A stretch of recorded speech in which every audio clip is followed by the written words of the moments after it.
The story begins when I decided to prove that the whole rainforest was overrated.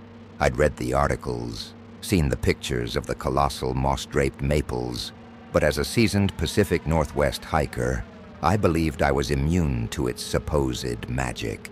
I saw it as a challenge, a solo, off-trail loop I'd mapped myself.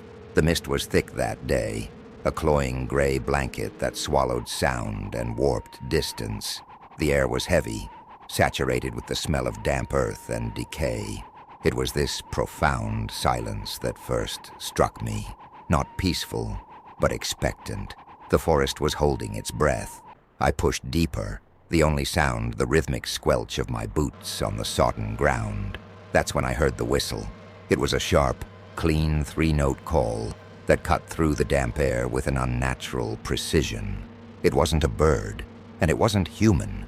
It sounded machined, like a signal from a device, yet it had a strange, lilting quality. I stopped, straining my ears, my arrogance giving way to a flicker of analytical curiosity. A ranger, perhaps? Or another hiker using a signal whistle? I called out a tentative, "Hello?" My voice felt small, immediately absorbed by the moss and mist. The only reply was silence. I waited for a full minute before continuing, dismissing it as an anomaly. 10 minutes later, I heard it again. This time, it was distinctly to my left, closer. I stopped dead. Every instinct, honed by years in the wilderness, went on high alert. The forest was too quiet. There were no chattering squirrels, no bird song, nothing. Just the constant soft drip of condensation from skeletal branches. And the whistle. It came a third time, now from somewhere directly behind me. It was shadowing me, moving with a silence that I, a human, could not hope to match. This was no hiker. This was a game. I never made a conscious decision to run. My body simply took over.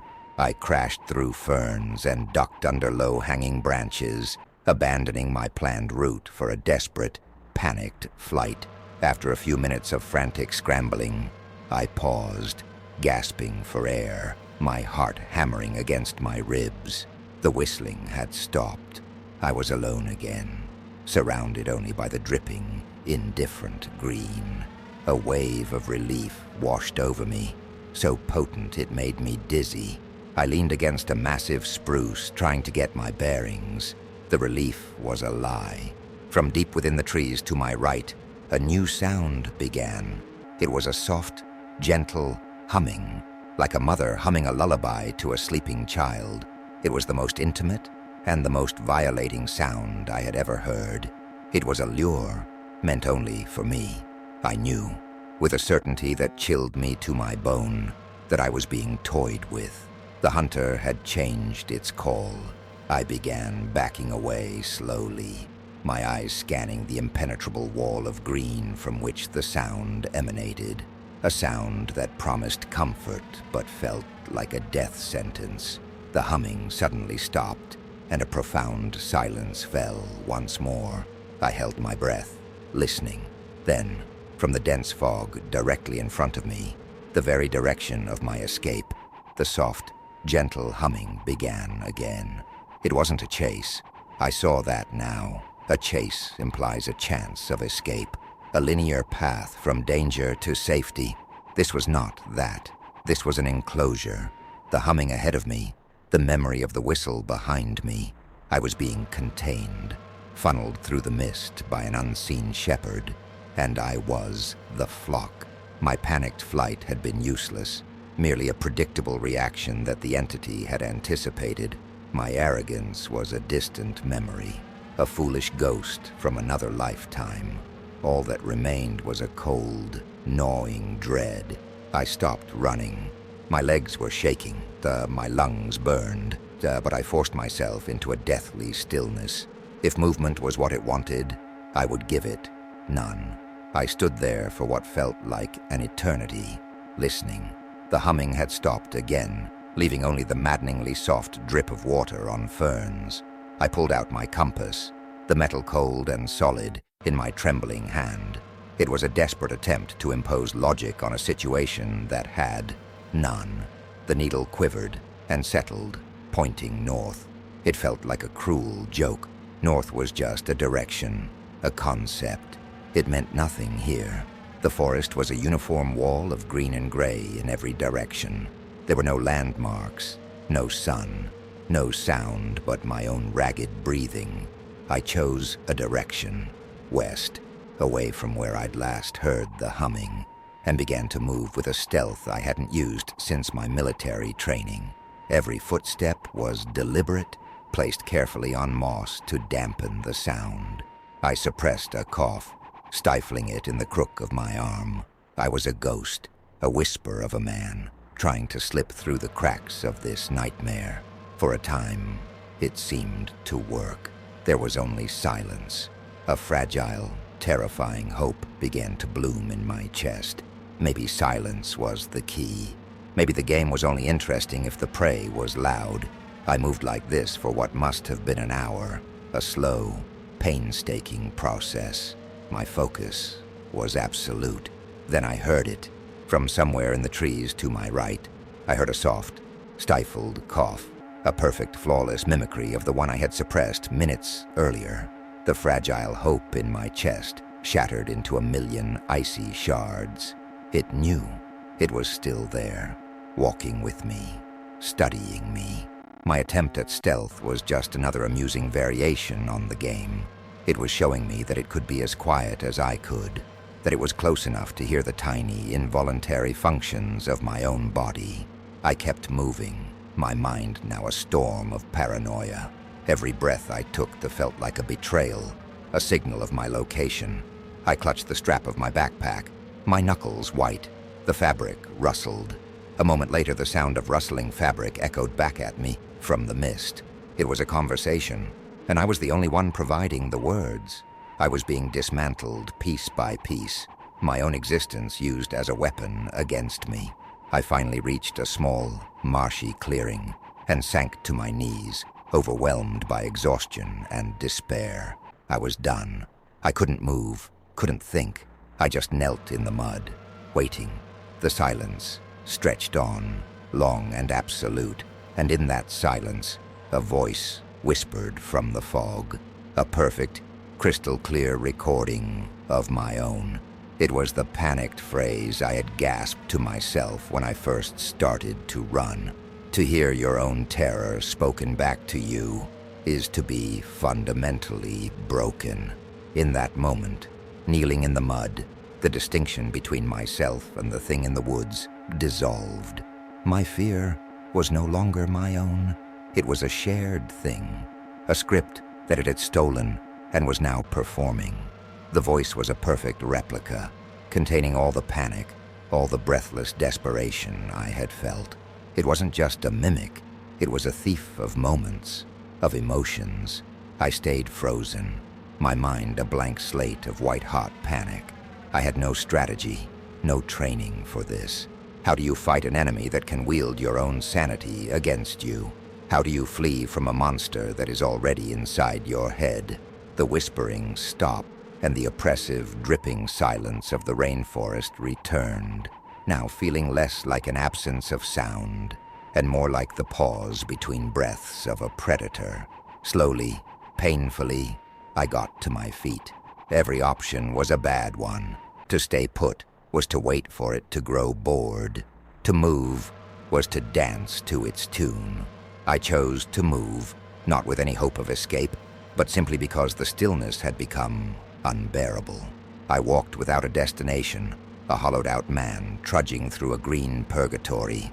And then, the game changed again. Faintly, from far away, I heard a dog bark. It was a sharp, frantic sound, the kind a search and rescue dog makes. It was followed by the distant shout of a man's voice, indistinct but undeniably human. Hope is a vile, treacherous thing. I knew it was a lie. I knew it was another performance, a new lure crafted from a deeper, more insidious understanding of my psyche. And yet, my heart leaped.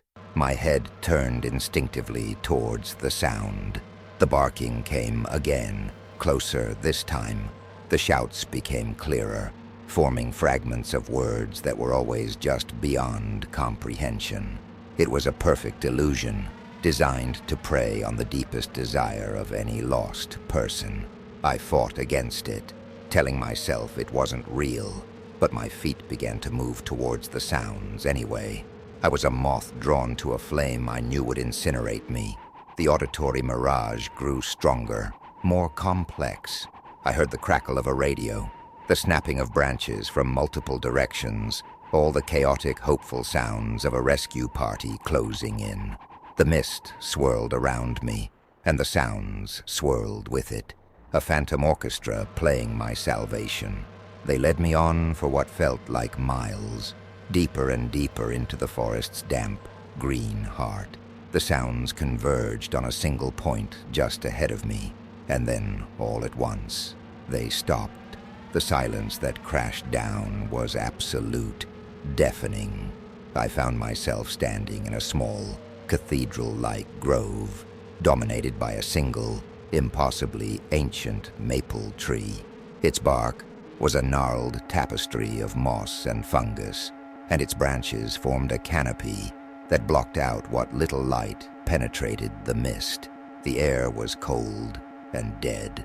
My eyes scanned the grove, searching for the source of the illusion, and then I saw it, half swallowed by the gnarled bark of the great tree at eye level, was something that did not belong. It was a small, digital voice recorder, its silver casing corroded and green with age. It looked as if it had been growing there for a century. As I stared, my mind struggling to comprehend what I was seeing, a tiny pinprick of red light on the front of the device blinked on. It wasn't just a recording, it was listening. My mind, already fragile, simply fractured. Before me was an object that defied every law of nature and time, a piece of modern technology being consumed by a tree that was centuries old. The red light glowed with a steady, patient pulse, an artificial eye in an ancient face. It was drinking in my terror, recording my ragged breaths, my silent, gaping scream. I was no longer the prey in a hunt. I was a specimen in a laboratory, and my reaction was the final piece of data being collected. The light wasn't a threat. It was a punctuation mark, the end of a sentence that had begun with that first, perfect whistle. I felt a profound, chilling understanding wash over me. The chase was over because I had arrived at my destination. This grove was the reason. It was the stage. The red light blinked off. A soft, electric crackle hissed from the bark around the recorder, and then the playback began. It started with my own voice, that desperate whispered phrase, "Oh God, it's real." But then it was layered with another sound, a child crying softly for its mother. Then another layer, a man cursing in German, his voice thick with panic. Then a woman reciting a prayer in Spanish, her words becoming a breathless sob. More voices joined, a chorus of the lost, a phantom choir of everyone else who had been led down this path. There were dozens of them, maybe more, overlapping in a cacophony of pure, distilled fear. It was the sound of 100 nightmares playing at once, and my own voice was now woven into its terrible tapestry. That sound finally broke my paralysis. An animal instinct, deeper than thought, took over. I scrambled backwards, falling hard onto the slick roots of the tree, and then got to my feet and ran. I didn't run like a hiker or a soldier. I ran like a terrified animal, blindly, without gears streaming down my face. I ran from the tree and its horrific collection, from the voices of the dead that echoed in my memory. I ran until my lungs felt like they were filled with fire, and my legs gave out from under me. I did not stop until the world of green and gray dissolved into the hard, black reality of an asphalt service road. I lay there, shivering, for what felt like hours, until the headlights of a park ranger's truck washed over me. They said I was lucky. They said I was suffering from severe exposure and hypothermia, that I was disoriented. I tried to tell them what I had seen, what I had heard. I spoke of a whistle, a lullaby, a tree that held the voices of the lost in a digital heart. They looked at me with pity, the way you look at a man whose mind has been broken by the wilderness. There was no recorder, of course. The grove I described didn't exist on any of their maps. I was just another hiker who had gotten lost and been terrorized by his own imagination. But I know the truth.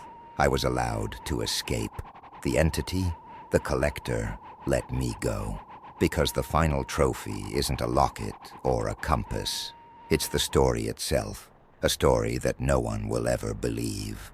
A recording of fear that now plays only inside my head, forever.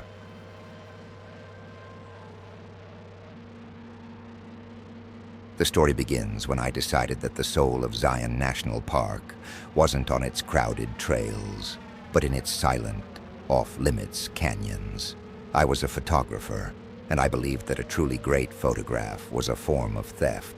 You had to steal a moment of beauty from a place that didn't want to give it up.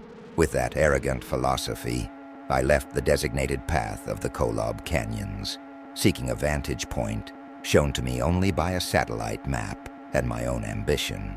The scale of the place is designed to make a person feel insignificant. Towering walls of red rock climb into a mercilessly blue sky, and the silence is so profound it feels like a physical pressure against your eardrums. It was in that crushing silence that I first felt it, the distinct, prickling sensation of being watched. I dismissed it as paranoia, a common side effect of true solitude. I pushed deeper into the canyon, my boots crunching on loose scree. That's when I saw the first marker. It wasn't a cairn or a piece of trash. It was a single hiking boot, a high-end model, sitting perfectly upright on a flat sandstone boulder.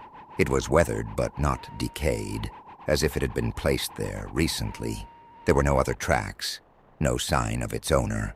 It was just presented, an offering, an exhibit.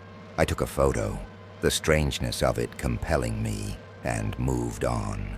The feeling of being watched now, a constant, heavy weight on my shoulders. I scanned the towering cliffs above, their faces a maze of shadows and ledges, but saw nothing. A few hundred yards further, I found the second marker. My blood went cold. On a sun-bleached branch of a juniper tree, placed with the care of a jeweler arranging a diamond, was a lens cap. It was for a 70-200mm Canon lens, the exact professional-grade model that was attached to my own camera at that very moment. The paranoia I'd dismissed earlier now returned as a tidal wave of ice-cold dread. This wasn't random. It couldn't be. This was a message. My head snapped up, my eyes frantically scanning the canyon rim again. A flicker of movement? A trick of the light? I couldn't be sure. The silence no longer felt empty. It felt occupied. The hunter wasn't making a sound, but it was speaking to me, and its language was my own fear. I should have turned back then, but a morbid, self-destructive curiosity pulled me forward. The canyon floor began to narrow, the walls closing in, and there, laid out on the sand as if it were a sacred text, was the third marker, a park map, its corners weighted down by 4 small, black stones. It was old, the paper yellowed and creased. A route had been traced on it with a fading red marker, detailing the exact off-trail path I had meticulously planned on my own map that morning. I was walking in a dead man's footsteps. I felt my breath catch in my throat as my eyes fell to the bottom of the map. There, written in the same faded red ink, was a date from 2 years prior, and a single, chilling word. It said, unfinished. The word unfinished hung in the silent air, a verdict delivered from the past. My mind reeled, trying to process the implications.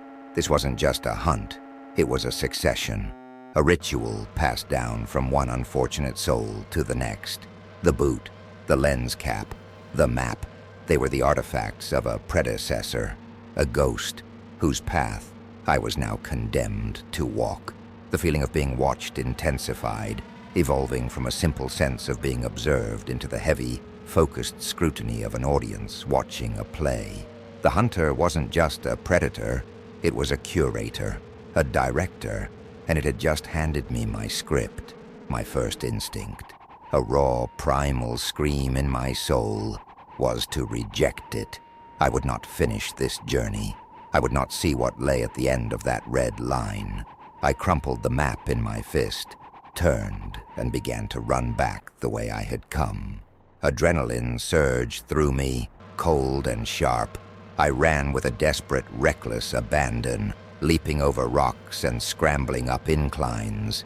My only thought, to put as much distance as possible between myself and that terrible word. I didn't care about the perfect photograph anymore. I only cared about the familiar, crowded trail and the safety of other people. I ran for 10 minutes, the canyon walls a blur of red and orange, before rounding a sharp bend and skidding to a halt. My heart seized in my chest, a painful, stuttering beat. Dangling from the branch of a skeletal desert holly, twisting gently in the imperceptible breeze, was my own keychain. It was a stupid, cheap souvenir from a trip years ago, a small metal lizard with a missing turquoise eye, and I knew, with a certainty that drained all the strength from my limbs, that I had left it that morning in the glove compartment of my locked car, miles away at the trailhead. The world seemed to tilt on its axis. The physical boundaries of the hunt had just dissolved into an impossibility. The hunter wasn't just on the cliffs above me. They had been in my car. They had rummaged through my belongings. They knew the small, insignificant details of my life. This marker wasn't from the past. It was from the present. It was a message placed just minutes ago, directly on my path of retreat. It was a lock on the cage. There was no going back. The way out was sealed not by a rock slide, but by a quiet, undeniable statement of absolute control. I was being shown, in the most terrifying way imaginable, that the only path open to me was the one that had been laid out on the map. Defeated, my adrenaline replaced by a chilling sense of resignation, I turned around and began walking back, deeper into the canyon. The path grew narrower still, the walls of the canyon pressing in until the strip of sky above was a mere sliver of blue. The air grew cold. I was walking into the belly of the beast. Ahead, I saw a dark opening, a shallow alcove carved into the rock, almost completely hidden in shadow. This was it. This was the end of the red line. A tattered, sun-bleached backpack lay discarded near the entrance, its contents spilled onto the sand. With a deep, shuddering breath, I stepped inside. There, standing like a skeletal sentinel, was a camera on a tripod. It was the same model as my predecessor's lens cap, its body covered in a fine layer of red dust. I cautiously approached it, my eyes drawn to the lens. The battery was long dead, the screen a black empty void, but scratched crudely into the surface of the glass, as if with the sharp edge of a rock, was a single, horrifying word. It was a command. It said, "Pose." The command, scratched into the glass, was absolute pose. It was the single most absurd and terrifying instruction I could have imagined. It wasn't a threat of violence. It was a demand for participation. The hunter, the director, didn't just want to end me. They wanted me to be a willing, conscious part of my own final portrait. My mind, already stretched thin with fear and disbelief, simply snapped. All defiance, all instinct for self-preservation, evaporated, replaced by a hollow, ringing emptiness. I was a puppet whose strings had been cut, only to be reanimated by this single, silent command. Slowly, robotically, my body began to obey. I took a step forward, my boots scuffing the dusty floor right in front of the dead camera's tripod. I saw other scuff marks in the dust, the faded outlines of where others had stood before me. I was on my mark. I turned to face the canyon entrance, the source of the unseen gaze I had felt all day. I stood there, my arms limp at my sides, my back straight, a statue of pure terror. I posed. The sun began its final, slow descent behind the canyon walls, and the world plunged into a deep, cold shadow. The waiting was a unique form of torture.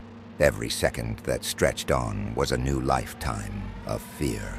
I was waiting for the click of a shutter that would never come from the dead camera in front of me. I was waiting for the artist to arrive.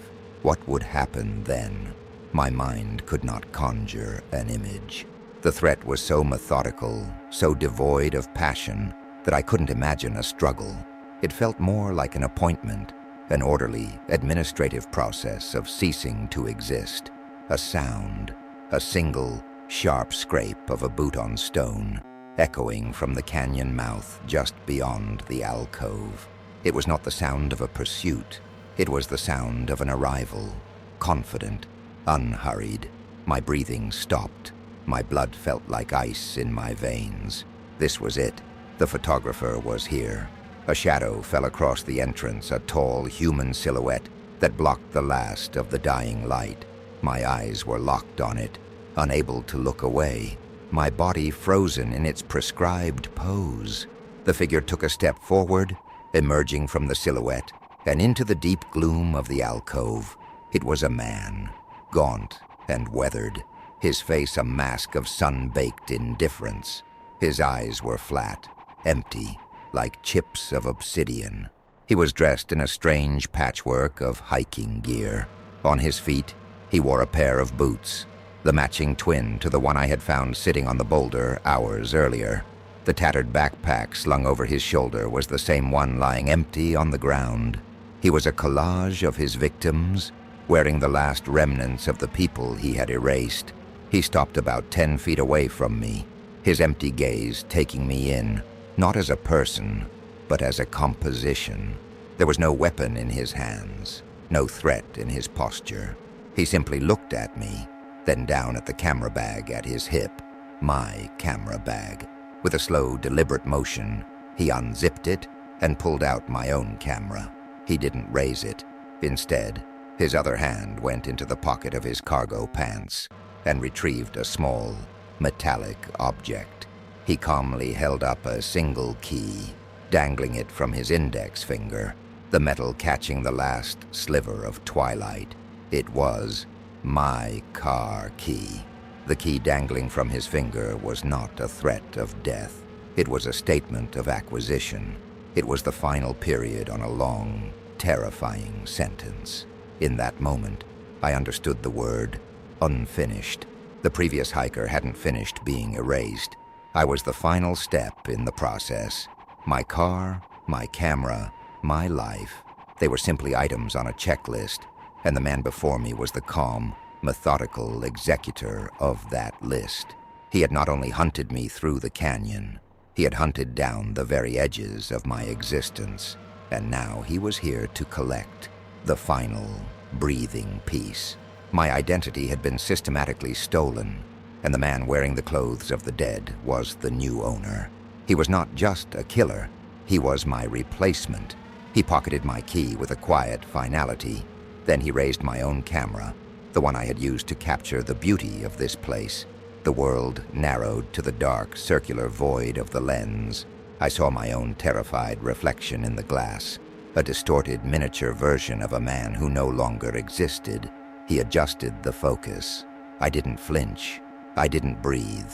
I just stood there, posing as instructed.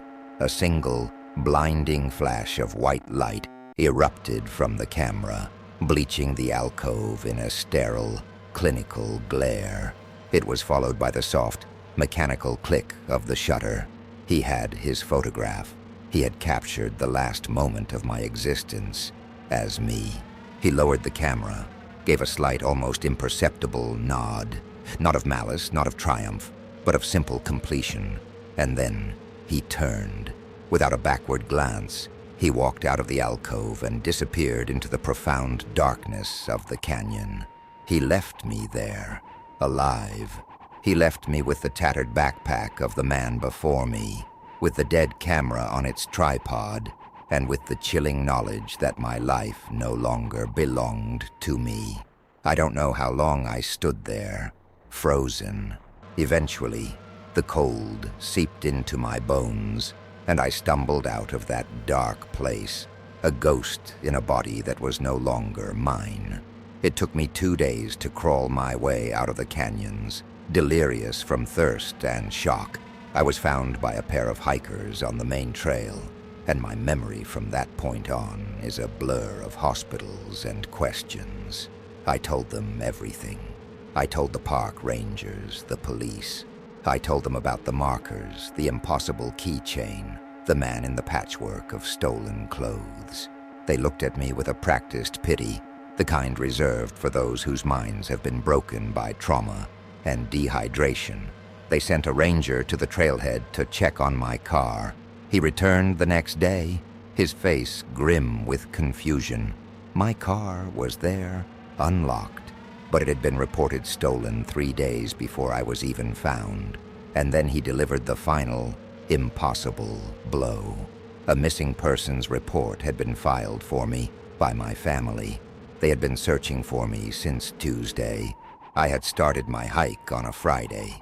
He showed me the official report on his tablet. My face stared back at me, the soulless picture from my driver's license. The report stated I had disappeared from my apartment, leaving behind my wallet and phone. I was already a ghost before I ever set foot in the park. The hunt hadn't started in the canyon. The canyon was merely the final gallery. My entire life had been the hunting ground, and my replacement had finished his work long before I ever knew his game had begun.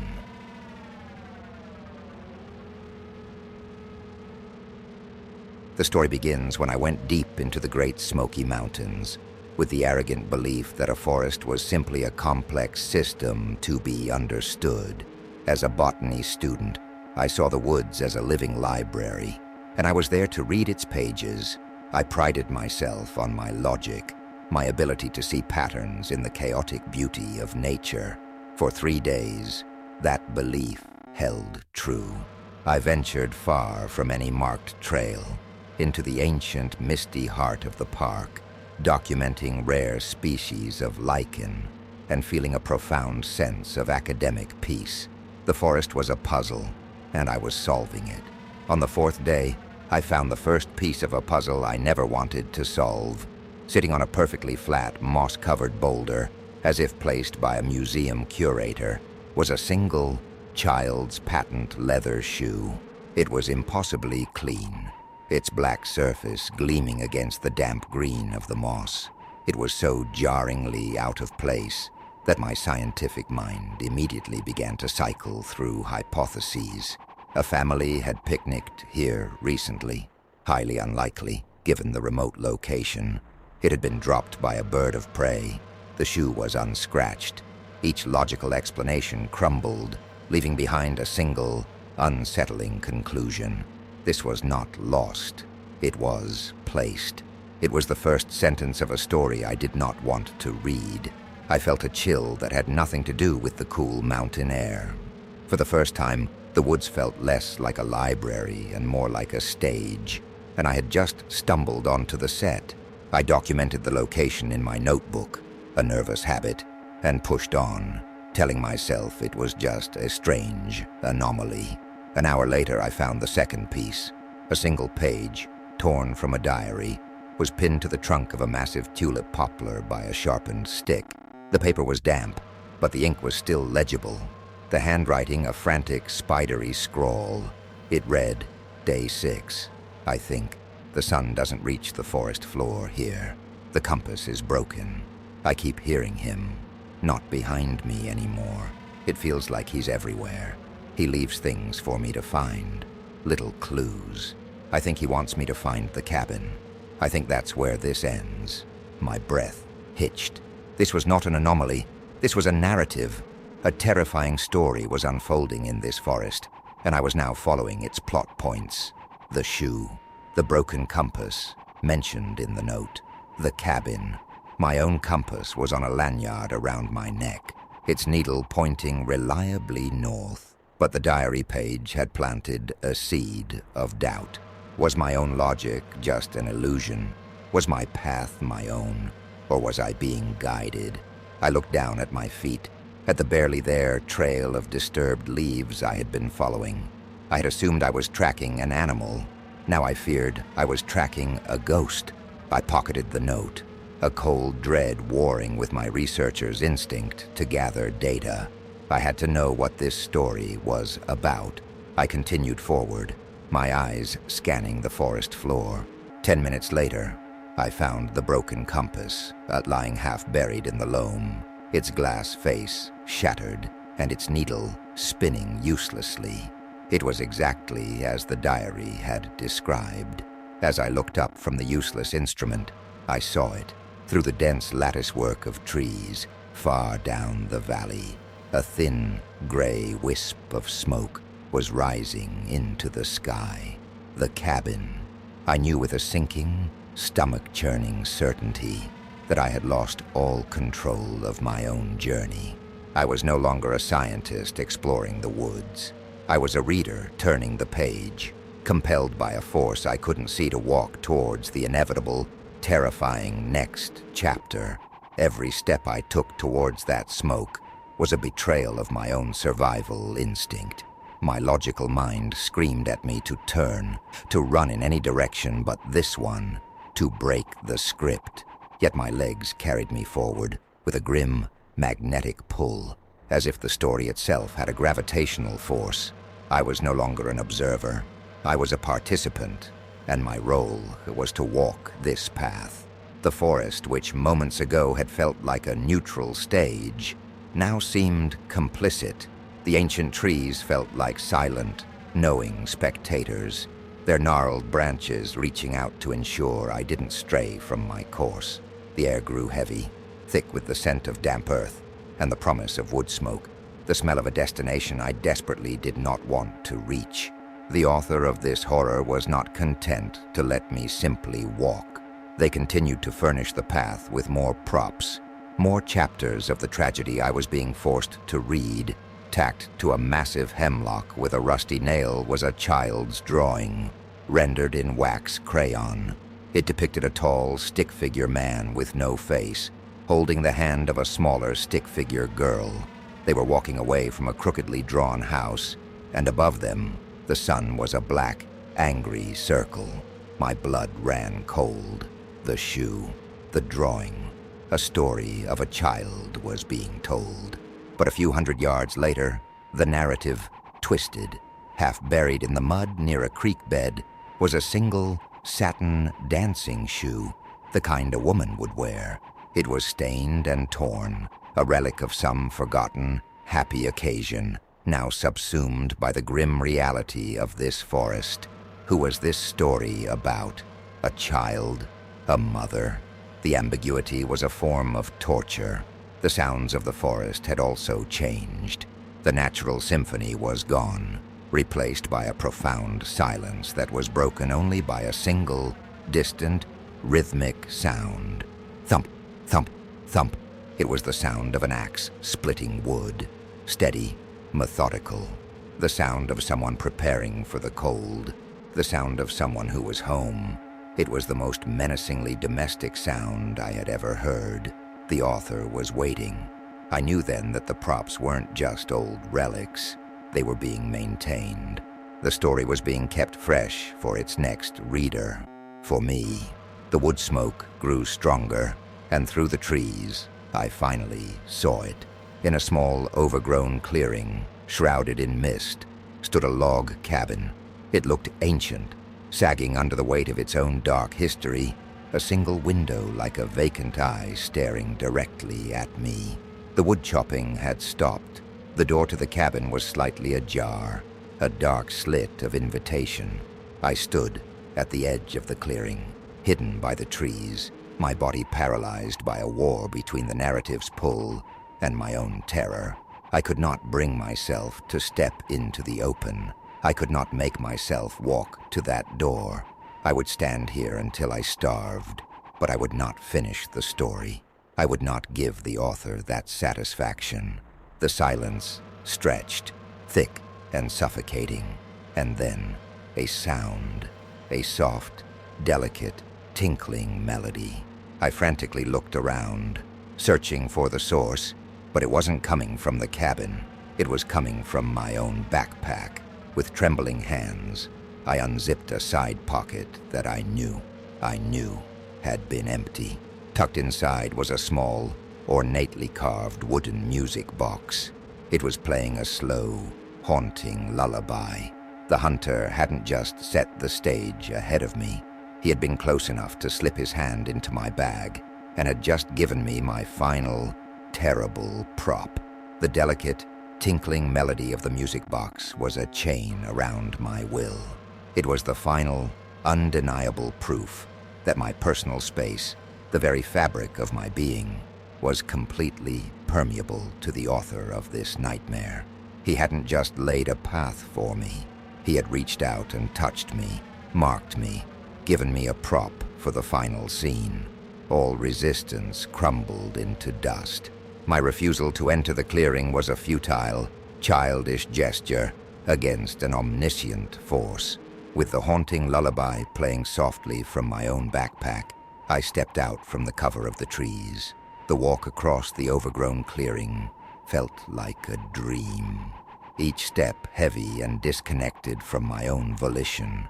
The cabin grew larger, its single dark window watching my approach. The front door, still slightly ajar, was a waiting mouth. I placed my hand on the rough splintered wood and pushed it open. The smell hit me first, a dry, airless scent of ancient dust, rotting wood, and something else. Something metallic and faintly sweet, like old pennies. The interior was a single, large room, a museum of sorrow meticulously arranged by a madman. The last rays of twilight filtered through the grimy window, illuminating a scene of curated despair. In one corner, on a small hand-carved pedestal, sat the matching patent leather shoe, placed beside a small headless doll and the crayon drawing, now tacked neatly to the wall. In another corner, the satin dancing shoe was displayed next to a faded, black and white photograph of a smiling young woman and a string of broken pearls. Every prop I had found on the trail was here, placed within its own tragic exhibit. The walls were lined with shelves, and on those shelves were dozens, perhaps hundreds, of other trophies. A fishing lure, a pair of reading glasses, a silver flask. Each item was a silent testament to a story that had ended in this room. My eyes were drawn to the center of the room, where a simple wooden desk and chair stood. This was the author's workspace. On the desk lay a detailed topographical map of the park, crisscrossed with dozens of routes traced in red ink, each one a different story. Beside it, an old manual typewriter sat with a piece of yellowed paper fed into it, half filled with text, and next to that, lying open, was the diary. I recognized the frantic, spidery handwriting instantly. It was the source of the page I'd found pinned to the tree. I was drawn to it, compelled to read the final chapter of my predecessor's tale. My hands trembled as I leaned over the desk, my eyes scanning the last entry. The handwriting grew more erratic with each sentence, the words pressing hard into the page. It read, "He calls himself the storyteller. He doesn't want to hurt me. He just wants to watch. He wants to see how the story ends. He built this place as a stage. He leaves, and then he comes back. He writes down everything. He says every story needs an ending, a final, quiet moment of realization. He says the best ones are when the new reader arrives, just as the old one finishes their tale. He left an hour ago. He said he needed to check the path. I can't write anymore. My hand is shaking too much. It's getting dark. I think he's coming back. I think I hear something outside. God, yes, the porch." My eyes fixated on the last, hastily scrawled words. As I read the final sentence, I hear a footstep on the porch. A floorboard on the porch, just outside the cabin door, groaned under a sudden, heavy weight. Time seemed to freeze. The world shrank to the size of that single room, to the diary page trembling in my hand, and to the sound of that single, groaning floorboard. The past had caught up to the present, the ink on the page bleeding into reality. I was living out the final sentence of another person's life. My own story was gone, consumed by this older, more powerful narrative. I couldn't scream, I couldn't move. I could only stare at the open doorway, waiting for the author to make his entrance. The door slowly swung inward on creaking hinges, revealing a tall, lean figure silhouetted against the deep purple of the twilight. I couldn't see a face, only a shape, an outline of a man who felt as ancient as the forest itself. He didn't move. He didn't speak. He simply stood there in the doorway, a silent observer watching the final scene unfold. He was watching me. He was watching me read the final words of the last character. He was studying my reaction, my wide, terrified eyes, the tremor in my hands, the way my breath hitched in my throat. I was not a victim he was about to attack. I was a performance he was reviewing. The silence stretched for an agonizing eternity, a suffocating blanket of pure dread. And then he did something I never expected. He took a single, deliberate step backwards, melting away from the doorway and disappearing into the encroaching darkness. He was letting me go. The path was clear. The story required an escape. That single backward step broke the spell. A tidal wave of pure animal instinct washed over me, and I ran. I dropped the diary page and bolted, launching myself through the doorway, past the empty porch, and into the blackness of the forest. I ran without direction, fueled by a terror so profound it was almost sublime. I didn't look back. I didn't need to. I wasn't being chased. I knew, with a horrifying certainty, that the author was satisfied. He had his climax. He had his ending. I was found at dawn, collapsed on the side of a service road, my clothes torn, my mind a shattered wreck. I told them my story. The rangers, the police, a very patient psychiatrist. They listened with polite clinical sympathy. And to their credit, they investigated. They found the cabin, deep in the park, exactly where I said it would be. It was old, abandoned, just as I'd described, but it was empty. There were no shelves of trophies, no desk, no typewriter, just dust and cobwebs. The diary page I had clutched in my pocket was gone. There was no evidence, no proof. Just the incoherent ramblings of a botany student who had clearly suffered a psychotic break in the isolation of the woods. I was discredited, my terror invalidated. Weeks later, back in the sterile safety of my apartment, I couldn't let it go. I spent my nights scouring the internet, searching for any mention of similar disappearances, any shred of validation. I found a small, obscure blog dedicated to anonymous horror fiction. A new story had been posted just a day before. The title was The Botanist. With a trembling hand, I clicked on it.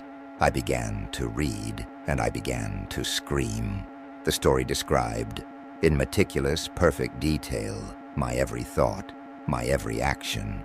It described the child's shoe, the way my scientific mind tried to rationalize it.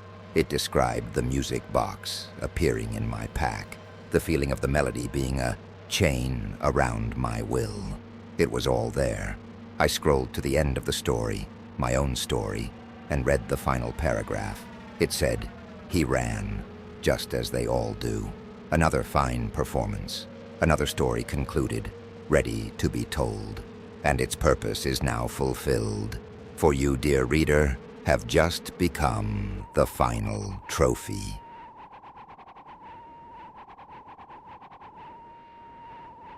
The story begins when I accepted a winter posting as a backcountry ranger in Denali National Park. You don't take a job like that unless you find a certain brutal honesty in nature's laws. In Denali, those laws are written in ice and wind. Everything that lives there, the wolves, the bears, the hardy flora, survives because it is perfectly adapted to a world that wants it dead. I respected those laws. I understood them. My arrogance wasn't born of ego, but of expertise. I believed I knew every rule of this vast, white kingdom. That was my first mistake. I was on the 5th day of a 10-day solo patrol, moving through a wide, snow-covered valley, when I found the tracks. They weren't from a bear or a moose or a wolf.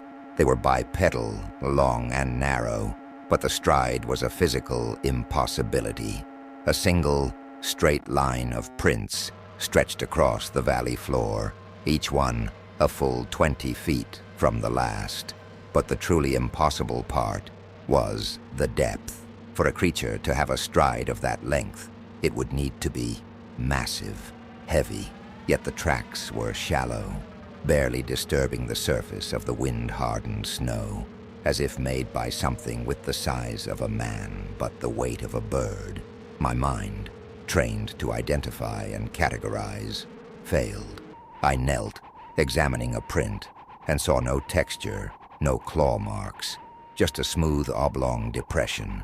It was a complete negation of biomechanics. I told myself it was a trick of the wind, a freakish pattern carved by the gale. I lied to myself because the alternative was unthinkable. I continued my patrol, but the silence of the valley felt different now. It was no longer empty. It was watchful. I reached a high ridge and glassed the area with my binoculars, a nervous habit. The landscape was a stark canvas of white snow and black rock, and then I saw it. It wasn't a flicker of movement. It was a flowing. A patch of shadow near the base of a glacier detached itself from the rock and poured across the snow. It moved with the fluid, boneless grace of spilled ink, covering a distance that would take me an hour to hike in less than a minute. It made no sound. It left no tracks that I could see. It was like watching a glitch in the fabric of reality. I lowered my binoculars, my hands shaking. The laws I had respected my entire life were being broken before my eyes.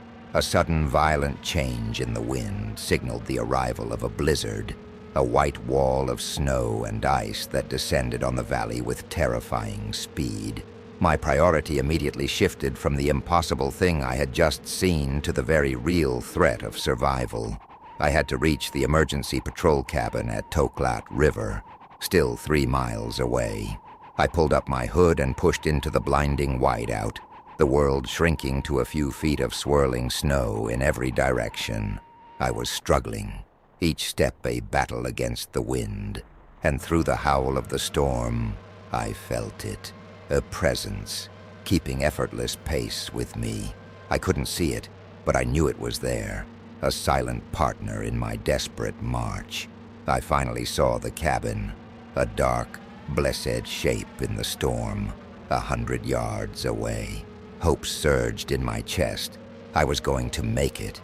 As I stumbled the last few feet towards the door, a shape of impossible darkness flowed out of the blizzard, positioning itself directly between me and the cabin. It wasn't blocking my path. It was simply waiting for me, having arrived at my sanctuary long before I did.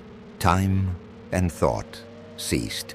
My world was reduced to the space between me and the thing that stood before the cabin door. It was a silhouette of absolute black, a tear in the fabric of the storm. It had a vaguely humanoid shape, but it was too tall, too slender, and its limbs were too long. The blizzard raged around it, but not a single snowflake seemed to cling to its form. There was no texture of fur or skin, just a smooth, featureless void. And in the sub-zero air, there was no mist of condensation from its breath, because it did not seem to breathe. It was a statue, carved from the concept of wrongness. All my knowledge, all my training about predator behavior, charge, retreat, posture, was useless. I was facing something that had no biological precedent. We stood there for an eternity, locked in a silent standoff. Then it moved. It was a slow, deliberate motion, a fluid unfolding of a limb that was both graceful and grotesque.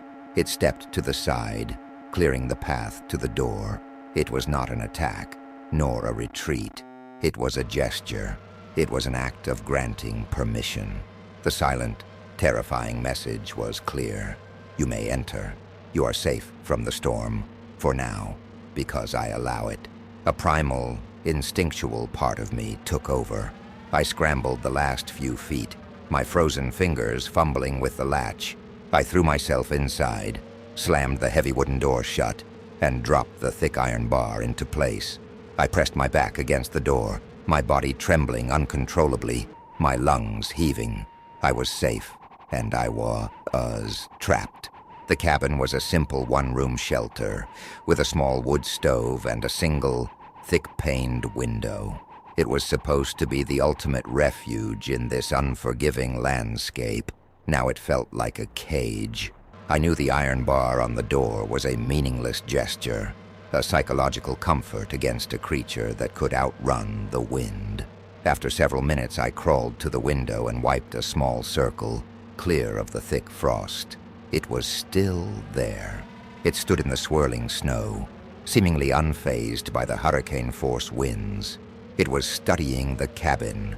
It tilted its head-like appendage in a slow, analytical motion.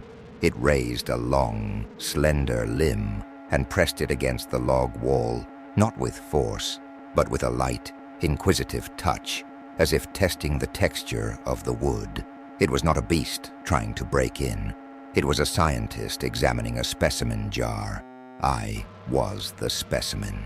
The blizzard howled, and for long stretches, the creature would be completely lost in the whiteout. During these moments, a desperate, foolish hope would flicker within me. Maybe it was gone. Maybe it had lost interest. The storm raged for what felt like hours. Then, a sudden, strange lull. The wind died down to a whisper, and the thick curtain of snow thinned, revealing the landscape outside with a ghostly clarity. I looked out the window again. The creature was no longer standing by the cabin wall.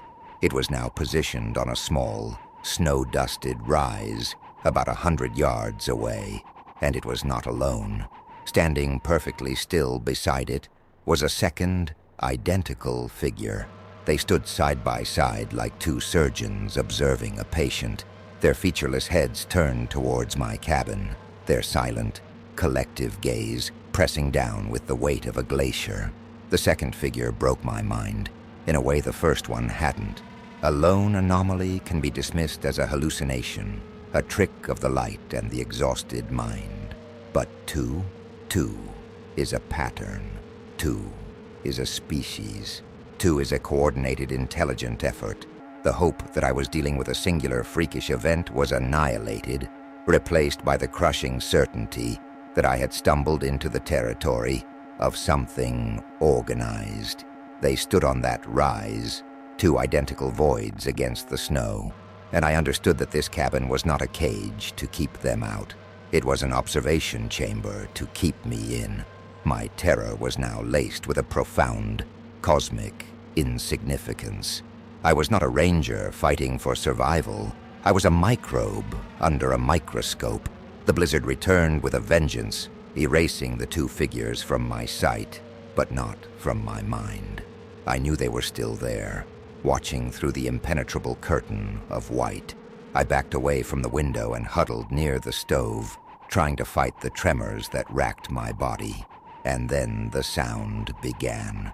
It wasn't the howl of the wind or the groan of the cabin's timbers. It was the sound of a symphony orchestra tuning its instruments. It was clear, complex, and utterly impossible. It came from nowhere and everywhere at once, seeming to vibrate through the very logs of the cabin walls. It grew louder, swelling into a full, beautiful, and terrifying crescendo. I clamped my hands over my ears, but it did nothing. The sound was inside my head. a phantom concert playing in the ruins of my sanity. Just as suddenly as it began, the symphony stopped, replaced by the chaotic, joyful sound of a children's playground. I could hear swings creaking, the laughter of children, the shouts of a distant game. It was a sound of pure, innocent life, and in the heart of that frozen, deadly wilderness, it was the most obscene sound I could imagine. They were testing me. They were projecting sounds of human civilization into my cage to see what I would do. It was a calculated, deliberate stimulus. The playground sounds faded, replaced by the roar of a crowded stadium, then the quiet, echoing murmur of a library, then the cacophony of a busy city street. For hours, I was bombarded with these auditory ghosts, each one a cruel reminder of a world I might never see again. Finally, the sounds stopped. The storm, as if on cue, began to recede once more. The silence that followed was heavy, absolute, and more menacing than any of the sounds had been. I was drenched in sweat, my nerves shredded to ribbons. After a long while, I forced myself to crawl back to the window. The snow had stopped, and the world outside was cast in the ethereal blue light of the Arctic twilight. I looked toward the rise. One of the figures was gone. The other remained, a solitary, silent sentinel, but it was not in the same position. It had moved closer, and in the snow at its feet, there was something new, something it had placed there. I fumbled for my binoculars, my hands shaking so violently, it took me 3 tries to focus. I saw the figure, and I saw what it had created. It was a perfect, miniature sculpture of the cabin I was in, rendered in the same smooth, black, obsidian-like material as the creature itself. Every log, the angle of the roof, the small frosted window, it was all there, perfectly replicated. It was a work of impossible, intricate art. It was a message. It wasn't just showing me it was intelligent. It was showing me that my entire world, my only shelter, was a thing so simple to it that it could be perfectly duplicated as a piece of idle sculpture. I stared through the binoculars at the impossible sculpture, and the last pillar of my sanity crumbled into dust. It was a gesture of such profound, alien intelligence that it felt like a physical blow. A predator attacks. It kills. It eats. Its motives are simple, understandable. But this was an act of art, an act of casual, dismissive creation. It was a communication that transcended language, a message that said, "The world you inhabit is so simple, its structures so primitive, that I can replicate it perfectly as a momentary curiosity." I was no longer a specimen in a jar. I was a child's doodle, being observed by a grand master. I lowered the binoculars and retreated into the darkness of the cabin, waiting for the end. The end did not come. I spent the night in a state of catatonic watchfulness, but the creatures made no move. They simply stood on the rise, 2 silent monoliths against the backdrop of the aurora-lit sky. When the sun finally rose, casting a pale, weak light across the snow, they were gone. The sculpture was also gone. There were no tracks, no sign they had ever been there. They had simply vanished from reality as easily as they had entered it. It took me 3 days to hike back to the nearest ranger station. I was treated for severe frostbite and malnutrition, and I told my story. I told them everything. My voice, a flat, a dead monotone. They listened patiently, and then they had me airlifted to a hospital in Anchorage for psychiatric evaluation. I resigned from the Park Service. How could I guard a wilderness whose fundamental laws were a lie? I moved to Seattle, hoping to lose myself in the noise and the crowds, to surround myself with the comforting artifice of human civilization. But I was haunted. In the reflection of a skyscraper window, I would see a shadow move too quickly. In the din of a crowded market, I would hear a pocket of impossible silence. The world no longer felt solid. I knew there were cracks in its foundation, and I knew what lived in those cracks. I was a ghost, forever looking over my shoulder for predators that no one else could see. One afternoon, seeking the anonymous comfort of a crowd, I was sitting in Westlake Park. I was watching a street performer when my eyes were drawn to another artist, a quiet figure sitting by a fountain with a collection of small, intricate sculptures for sale. I felt a cold dread wash over me. I walked closer. They were carved from a smooth, obsidian black stone. One was a perfect replica of a gnarled, ancient tree with a tiny silver rectangle embedded in its bark. Another was a miniature log cabin, its door slightly ajar. A third was a camera on a tripod, positioned inside a tiny, rocky alcove. My heart stopped. They were the stories. They were all there. I looked up from the impossible sculptures and met the eyes of the artist. The figure was bundled in a heavy coat and a wide-brimmed hat, their face lost in shadow. It slowly, deliberately, raised its head and gave me a single, knowing nod. Then it stood, turned, and melted into the crowd, disappearing as effortlessly as it had in the snows of Denali. And I finally understood. The parks, the wilderness, they weren't the hunting grounds. They were the laboratories, the training grounds. The stories were all connected, all part of the same silent, sprawling observation. And the observers had finished their studies in the wild. Now they were here. The real hunt, the real wilderness, is the city. It's the crowds. It's all of us. And I am no longer the one being hunted. I am simply the one who can now see the hunters. The 4 stories were all connected, part of a silent observation. If you found proof that these entities exist, would you expose the truth and risk becoming their next story? Or would you stay silent to survive? Share your choice in the comments below. See you in the next one.